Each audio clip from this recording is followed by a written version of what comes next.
के गांव में रहकर भी निकाल सकते हैं इस एग्ज़ाम को। तो बस अपने मोटिवेशन को हाई रखें और जो आपने टाइम अलॉट किया है पढ़ने का उसको प्रॉपर दें। उसमें कोई कोताही नहीं होनी चाहिए कि आज ये है कल वो है, एग्ज़ाम कैंसिल हो गया, कोई बात नहीं है। कैंसिल हुआ है सबके लिए हुआ है। तो आप बस ये थोड़ी सा अपना संकल्प रखें, रिवीजन करें एग्जैक्टली लिखना क्या है। उसके बाद फिर आप सेल्फ प्रैक्टिस करें।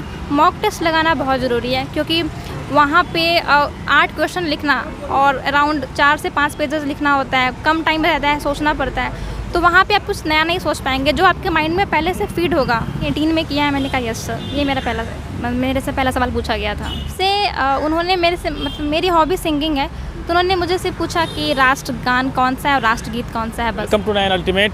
उम्मीद है कि आप सब लोग अच्छे होंगे। आज हम यहाँ पे पटना पहुँच चुके हैं और बीपीएससी का इंटरव्यू यहाँ पे चल रहा है। कुछ ही देर में यहाँ से एस्पिरेंट निकलने वाले हैं, तो उनसे हम बात करेंगे कि कैसा उसका इंटरव्यू में क्या क्या पूछा गया, कौन सा अटेम्प्ट रहा, क्या एक्सपीरियंस रहा, तमाम सारी चीज़ों पे बात करेंगे ताकि जिन लोगों का इंटरव्यू कल या परसों होगा तो उन लोगों को फ़ायदा मिले और जो लोग आने वाले दिनों में बीपीएससी की तैयारी करेंगे वो लोग भी कुछ सीखें।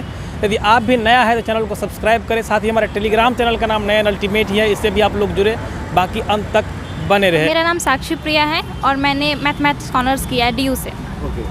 क्योंकि मैं बहुत ज़्यादा भी पढ़ने में अच्छी नहीं थी और मतलब कि एवरेज कह सकते हैं कि मार्क्स अच्छे आ जाते थे, मतलब जीनियस नहीं थी बिल्कुल भी नहीं। हार्ड वर्क करके मार्क्स मेरे अच्छे आते थे। और उसके बाद जहाँ तक बात है बीपीएससी की, तो इसमें ऐसा कुछ नहीं है कि आपको बहुत ही आपका स्ट्रॉन्ग बैकग्राउंड होना चाहिए, आप DU के IIT के होने चाहिए। नॉर्मल कॉलेज से भी पढ़ के आप अच्छा कर सकते हो। बस आपको यहाँ आकर जब आप तैयारी स्टार्ट करते हो ना, वो पीरियड आपको बहुत मेहनत करने की ज़रूरत है। आपको ये भूल जाना है कि मेरा बैकग्राउंड क्या है, कौन कहाँ से आता है नहीं आता, ये मैटर नहीं करता। सो मैम, आपका कौन सा अटेम्प्ट रहा है और आपका मीडियम क्या था और ऑप्शनल सब्जेक्ट? ये मेरा 3rd अटेम्प्ट है और मेरा मीडियम इंग्लिश है और मेरा ऑप्शनल मैथमेटिक्स है। कौन सा बोर्ड था मैम और उस मेंबर कितने थे? मुझे बोर्ड एक्चुअली नाम तो मुझे नहीं पता, फर्स्ट बोर्ड था मेरा और इसमें 4 लोग थे।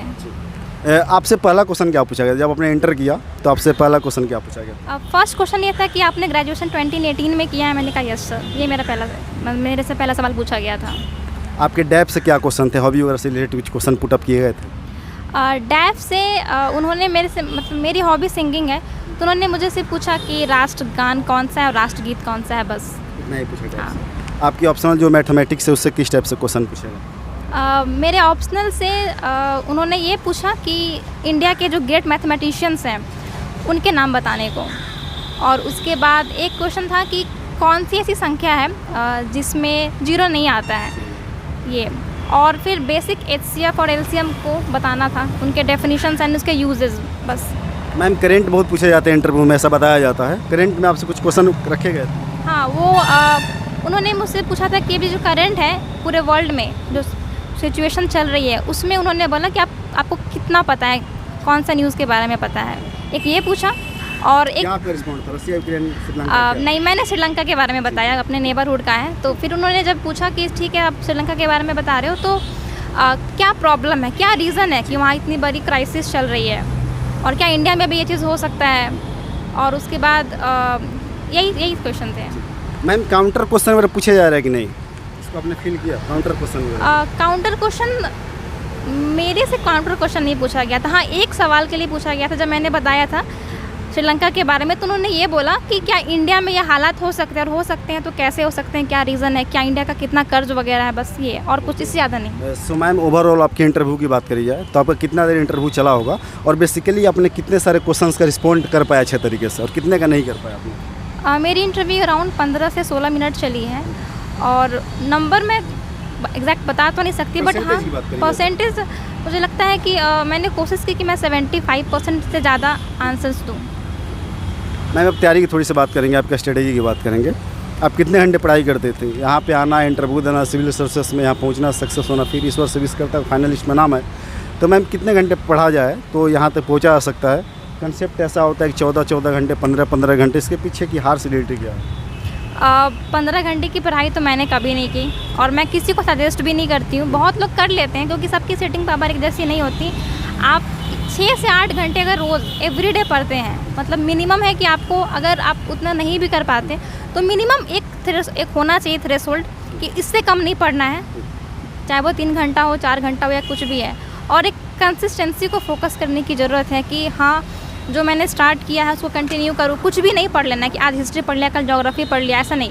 आप जो टॉपिक उठाते हो उसको आप ख़त्म करो, उसको आप रिवाइज़ करो, टेस्ट पेपर लगाओ, क्वेश्चन सॉल्व करो और फिर उसको रिवाइज़ करो। ये प्रॉपर तरीका होता है पढ़ने का। ओके मैम, इनिशियल स्टेज की बात करी जाए, जब आपने प्रीलिम्स का जब स्टार्टिंग किया होगा प्रिपरेशन, तो उस समय इनिशियल रिसोर्सेस आपके क्या क्या हुआ करते थे?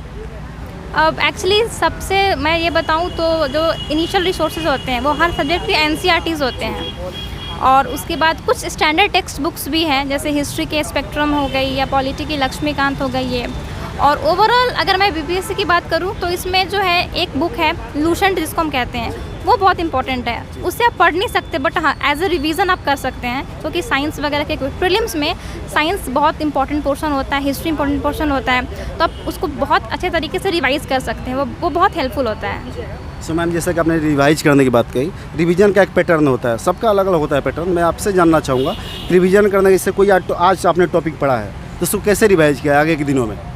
देखिए जनरली अगर आप बहुत अच्छे से पढ़ना चाहते हैं कि आपकी पढ़ाई सही से रहे, तो आप पूरे दिन जो पढ़ाई करते हैं रात को सोने से पहले 1 घंटा आप उसको रिवाइज़ कर लें। बट कभी कभी ये प्रैक्टिकली पॉसिबल हो नहीं पाता है, तो आप ऐसा कर सकते हैं कि आप जितना भी टारगेट रखते हैं कि सपोज़ मैं 15 दिनों में हिस्ट्री ख़त्म कर लूँगा, तो 15 दिन के बाद आप अगला 2 से 3 दिन या 5 दिन आप उसको रिवाइज़ करें, कुछ और टॉपिक स्टार्ट नहीं करें। वो बहुत इंपॉर्टेंट है, क्योंकि अगर आपने रिवीजन नहीं किया तो फिर जब आप दोबारा उठाओगे ना तो वो फिर आपको नया लगेगा।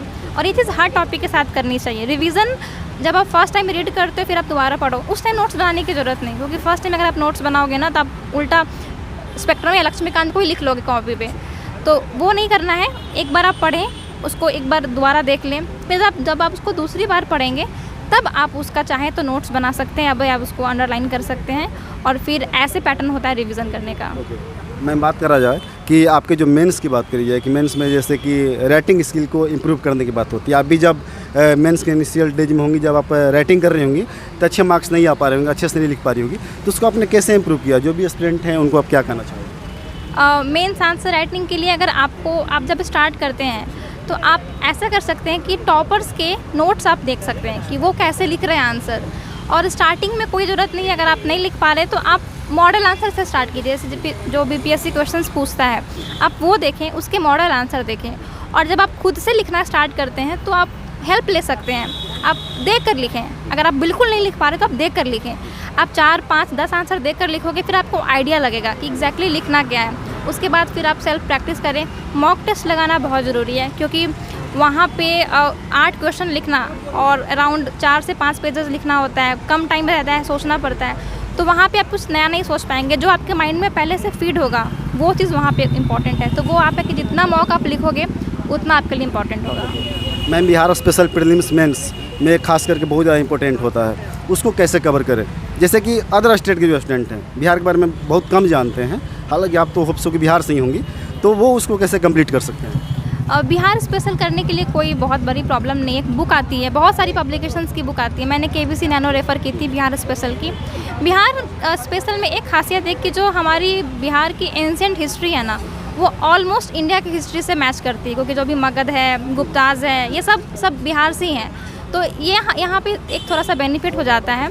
बट आप जो भी बुक आती है बिहार स्पेशल की, आप उसको पढ़ें, उसमें बिहार की proper history, geography, polity, economics, उसके बाद सेंसस, ये सारी होती हैं। और अराउंड ये 200-250 पेज की बुक होती है, बट हार्डली एग्ज़ाम के पॉइंट ऑफ व्यू से उसमें 100-150 पेजेस होते हैं। उसको पढ़ना है, उसकी प्रैक्टिस करनी है, और फिर आराम से हो जाएगा, उसमें कोई बहुत बड़ी प्रॉब्लम नहीं है। मैम, आपसे कि मैं क्वेश्चन जरूर पूछना चाहूँगा, क्योंकि आपका ऑप्शनल मैथमेटिक्स है और बैकग्राउंड भी आपका मैथमेटिक्स रहा है, तो जैसा कि मैं आपसे ये जानना चाहूँगा कि जो भी स्टैटिस्टिक्स वाला पार्ट है मैम, वो आर्ट्स वाले, ह्यूमैनिटी वाले जो एस्पिरेंट होते हैं, तो वो स्टूडेंट तो नहीं कर पाते हैं, तो कैसे उसको सही कर सकते हैं? देखिए, जो स्टैट का पोर्शन आता है पेपर 1 में, वो उसके लिए हम ना पहले से डर जाते हैं कि ये मैथ्स का है, ग्राफ्स ऐसे हैं। बट अगर आप पेपर प्रीवियस ईयर को एनालाइज करोगे तो आपको लगेगा कि ऑलमोस्ट एक ही पैटर्न पे क्वेश्चन आ रहे हैं। कभी थोड़ा टफ हो जाता है तो वो सबके लिए होगा, और कभी थोड़ा इजी हो जाता है। तो उसके लिए मुझे लगता है कि आप सबसे पहले प्रीवियस ईयर देखें कि एक क्वेश्चन प्रॉपर पाई चार्ट से होता है, एक ग्राफ से होता है, फिर कहीं 2 ग्राफ्स को मैच करने होते हैं, तो ऑलमोस्ट और उसमें बहुत मैथ्स के कैलकुलस वगैरह तो यूज़ करना, बेसिक मैथ्स होता है, परसेंटेज निकालना होता है, रेशियो निकालना होता है, ये सारी चीज़ें हम स्कूल में पढ़े हैं, मतलब 9-10 तक। तो पहले आपको अपने से डर हटाना है कि नहीं हो सकता है या मैथ्स बैकग्राउंड नहीं है, और दूसरी चीज़ कि आपको प्रीवियस ईयर देखना, आप मैच करें कि प्रीवियस ईयर में कैसे क्वेश्चंस आ रहे हैं। ऑलमोस्ट उसी पैटर्न पे क्वेश्चन आता है, बहुत हाई लेवल का क्वेश्चन नहीं होता। बस आपको लैंग्वेज पकड़नी है कि वो जो एग्जैक्टली बोलना क्या चाह रहे हैं। लैंग्वेज थोड़ी ट्विस्टेड हो सकती है, तो अगर आप लैंग्वेज पकड़ लेंगे तो आपके लिए फिर बहुत आसान हो जाएगा कि एग्जैक्टली परसेंटेज निकालना है, रेशियो निकालना है या क्या निकालना है। मैम 67 बीपीएससी प्रीलिम्स के लिए अब जैसा कि आने वाले समय में प्रीलिम्स होगा, तो उसके लिए क्रिस्प स्ट्रेटेजी क्या हो सकती है? चूँकि अब हमें डेट तो एग्जैक्टली पता नहीं है, और 2-3 महीने के अंदर तो हाँ 2-3 मंथ के अंदर हो जाएगा। तो मैं ये बोलूँगी कि आप सबसे ज़्यादा हिस्ट्री, साइंस और बिहार या ये जो हमारा नेशनल करंट है इसको फोकस करें, क्योंकि ये मेजर पोर्शन है प्रीलिम्स का। और जो भी आप टेक्स्ट बुक पढ़े हैं उससे अलग जाने की ज़रूरत नहीं, उसको आप रिवाइज़ करें जितना कर सकते हैं। और मैं ये बोलूँगी कि जितने भी प्रीवियस ईयर हमारे क्वेश्चंस पेपर हैं, जैसे 67 जो लास्ट आया सो, और फिर 66, इन सबों को आप प्रैक्टिस करें। अराउंड आप 20 साल का मौक लगा लें उसमें, और फिर हाँ अराउंड 20 साल का। इससे क्या होगा ना कि आप जब क्वेश्चन करने जाओगे तो आपको ऐसा लगा कि एक क्वेश्चन तो मैंने कर रखा है। और इसके साथ मैं ये भी बोलूँगी कि बीपीएससी और भी सारे एग्ज़ाम्स लेती है, जैसे दरोगा का एग्ज़ाम हो गया, फिर और भी एग्ज़ाम, उनके पेपर भी एटलीस्ट इस साल के, जैसे 22 में एग्ज़ाम होना है तो 22 में या 21 में बीपीएससी ने और भी एग्ज़ाम्स लिए, आप उसके पेपर भी लगा लें, क्योंकि कुछ क्वेश्चन वहाँ से भी आ जाते हैं और मोर और लेस एक आइडिया मिल जाता है। और बाकी पोर्शन जो है आप चाहें तो अपने सोर्स से कर सकते हैं, बट अगर आप लूसेंट से करेंगे तो रिवीजन में बहुत आसानी होती है। So ma'am last message aspirant के लिए क्या कहना चाहोगे, आप कैसे खुद को मोटिवेट रखें? अब मैं ये बोलूँगी कि सबसे पहले तो आप ये सोचें कि आप एग्ज़ाम निकाल सकते हैं, ठीक है। और ये समझें कि ज़रूरी नहीं है कि आपका एकेडमिक बैकग्राउंड बहुत हाई होना चाहिए, आप बिहार के गांव में रहकर भी निकाल सकते हैं इस एग्ज़ाम को। तो बस अपने मोटिवेशन को हाई रखें, और जो आपने टाइम अलॉट किया है पढ़ने का उसको प्रॉपर दें, उसमें कोई कोताही नहीं होनी चाहिए कि आज ये है कल वो है, एग्ज़ाम कैंसिल हो गया, कोई बात नहीं है, कैंसिल हुआ है सबके लिए हुआ है। तो आप बस ये थोड़ी सा अपना संकल्प रखें, रिवीजन करें, रिवीजन बहुत इंपॉर्टेंट है। और टेस्ट पेपर लगाना बिल्कुल ना भूलें, करंट को फोकस करें, करंट को आप छोड़ नहीं सकते हैं। और न्यूज़पेपर ज़रूर पढ़ें, क्योंकि न्यूज़पेपर के बिना आप कंटेम्प्ररी इशू समझ नहीं सकते। तो बस यही सब फोकस करें और आपका पक्का हो जाएगा।